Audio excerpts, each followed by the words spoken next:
Assalamualaikum warahmatullahi wabarakatuh. Halo Bang Kakak dan teman-teman semuanya. Perkenalkan kembali, nama saya Najmah Nadira dengan NIM C140124126, kelompok 2 paralel 3 pada praktikum fisiologi reproduksi organisme akuatik. Ciri seksual sekunder dan juga primer, anatomi organ reproduksi dari kelompok Teleostei. Kelompok ikan Teleostei ini merupakan ikan yang bertulang belakang sejati dan insangnya berada di dalam rongga tubuh. Ciri seksual sekunder dapat dibagi lagi menjadi dua, yaitu yang pertama dimorfisme yang mencakup morfologi dan juga ukuran dari tubuh ikan, dan yang kedua dikromatisme, yaitu perubahan pada warna. Nah, ada juga yang dinamakan ciri seksual sekunder sementara yang dialami hanya pada beberapa ikan, yang dimana gejalanya itu akan berubah-berubah warna pada saat musim kawin.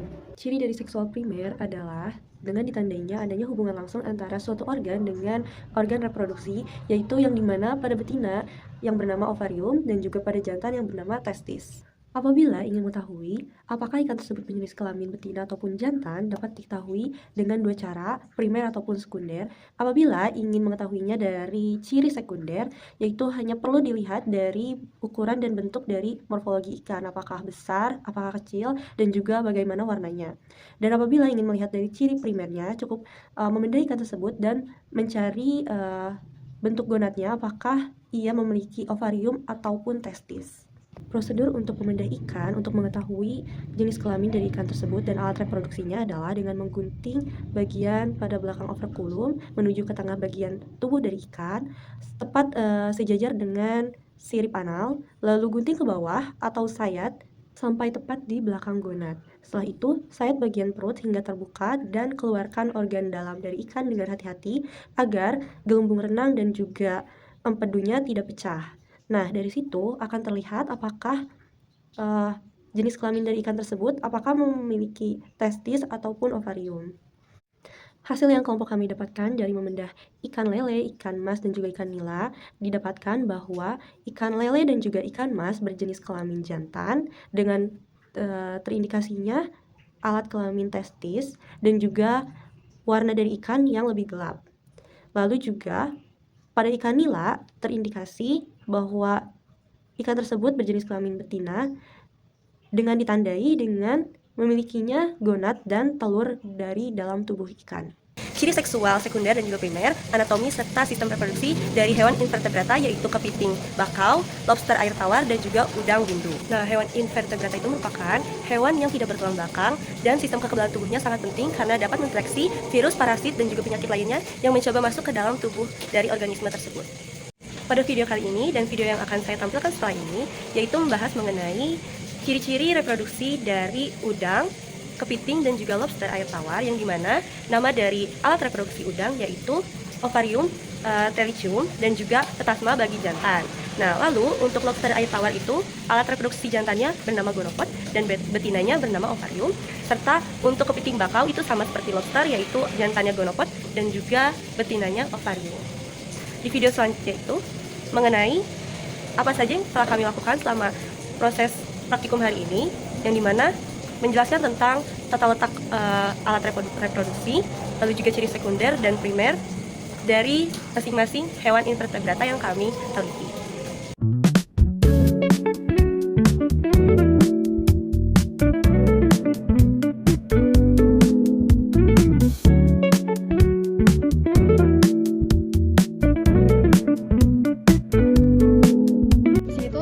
Bahwa ini merupakan salah satu dari lobster betina karena dilihat dari gepitnya yang lumayan kecil dari yang jantan dan tidak ada warna merahnya, sedangkan kalau jantan itu ada warna merahnya di sini seperti itu. Lobster air tawar untuk yang jantan. Kenapa dibilang jantan? Karena ini ada capit-capit yang berdekat itu. Nah, ini tuh sifatnya agresif nih, kalau kalian lihat kakinya tuh agresif. Agresif adalah ciri sekunder dari lobster air tawar yang sifatnya jantan. Nah, ciri ketiga itu dari warnanya. Warnanya itu kalau kita lihat ada merah-merahnya tuh. Tuh, merah-merah. Coba. Nah, ini kepiting jantan. Ya, ciri-cirinya ini capitnya lebih besar daripada betina, tapi ukuran tubuhnya lebih kecil dari betina. Ini hasil reproduksinya itu bentuknya segitiga. Nih kalau kita bentuk itu. Nah, ada apa tuh? Ya, ini jantan. Warna lebih gelap. Nah, teman-teman, kalau yang tadi itu jantan, kalau yang sekarang ini betina. Tahu dari mana ini betina? Karena dari ciri seksual sekundernya bentuk tubuhnya itu lebih besar, tapi capitnya itu lebih kecil dan warnanya cenderung lebih terang. Nah, kalau lihat sistem reproduksi primernya, nah itu yang betina itu lebih besar, dia seperti bola. Terus kalau dibuka, ya seperti ini dalamnya. Nah, jadi ini udang Paname yang kita identifikasi dia jantan karena ada petasma. Petasma tuh yang ini, yang kayak pi. Aduh. Ya, benar. Mana kalau untuk Ya. yang ceweknya, yang betina itu ada namanya Pelico. Oh iya, nah, perkembangan gonad dan juga histologis dari reproduksi ikan mas dan juga ikan lele.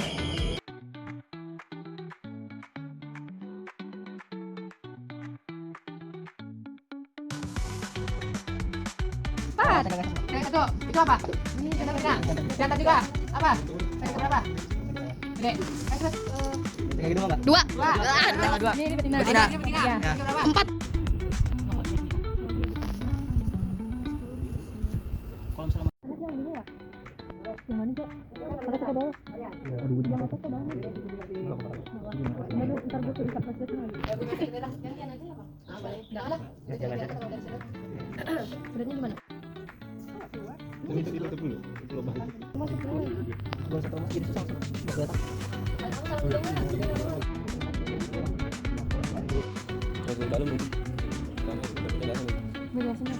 Jadi dalam bentuk korelasi ini kita mendapatkan bagaimana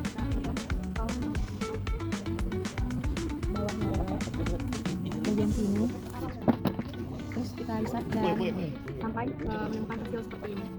Metode dari USG, GSI, dan juga HSI. Metode yang pertama yaitu metode USG yang tentu saja dibantu oleh alat ultrasonografi dan juga didukung oleh bahan gel. Nah, diantaranya kelebihan dari alat USG ini sendiri yaitu tidak akan merusak organ bagian dalam maupun luar dari si ikan. Namun kekurangannya sendiri itu tentu saja harga dari alat tersebut itu mahal.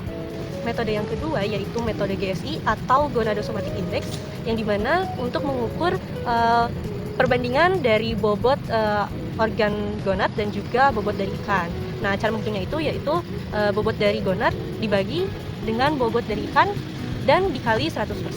Prosedur untuk menentukan GSI dari suatu indukan ikan yaitu yang pertama menimbang bobot tubuh dari ikan yang akan dibedah. Setelah itu diukur panjangnya dan dibedah bagian perutnya untuk mengeluarkan gonad telur yang ada di dalam tubuh ikan. Metode selanjutnya yang ketiga yaitu metode HSI atau Hepatosomatic Index. Nah, HSI sendiri merupakan parameter biologis juga untuk mengukur bobot hati dari ikan.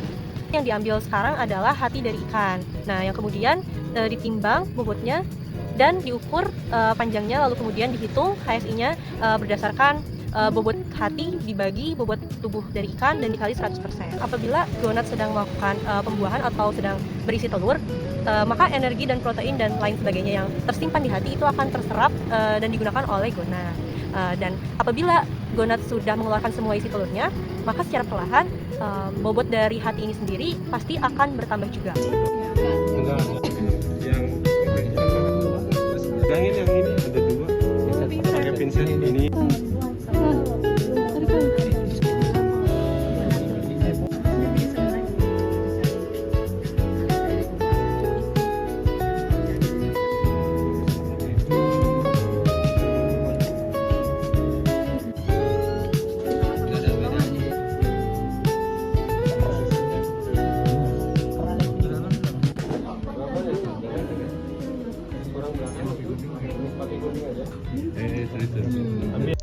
Video kali ini kita akan membahas mengenai fekunditas telur dari suatu ikan dan juga diameter sendiri merupakan jumlah telur ikan yang akan dikeluarkan pada waktu pemejahan. Penentuan fekunditas sendiri dilakukan dengan mengambil ovari atau telur-telur dari ikan betina yang telah matang gonad.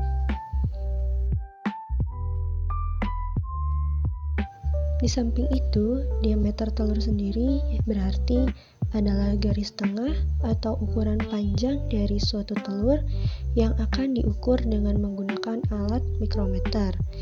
Nah, alat mikrometer ini sudah diberi skala dan juga sudah ditera. Nah, sebaran garis tengah dari telur yang akan diukur itu akan semakin besar apabila gonadnya pun semakin besar, dan begitupun sebaliknya apabila gonadnya masih kecil maka sebaran garis tengahnya atau diameter telurnya itu juga akan lebih kecil.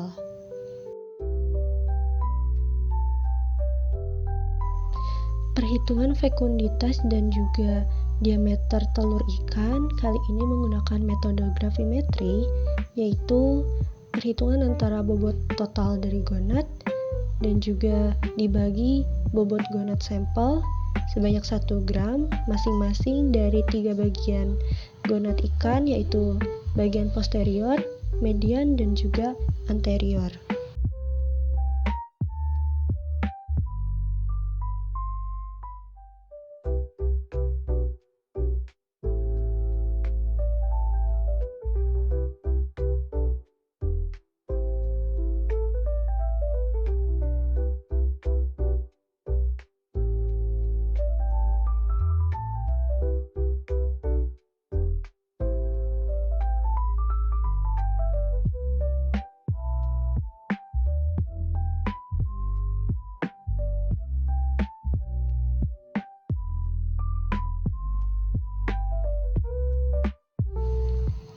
Tahapan selanjutnya yaitu mencari nilai sebaran dari diameter telur.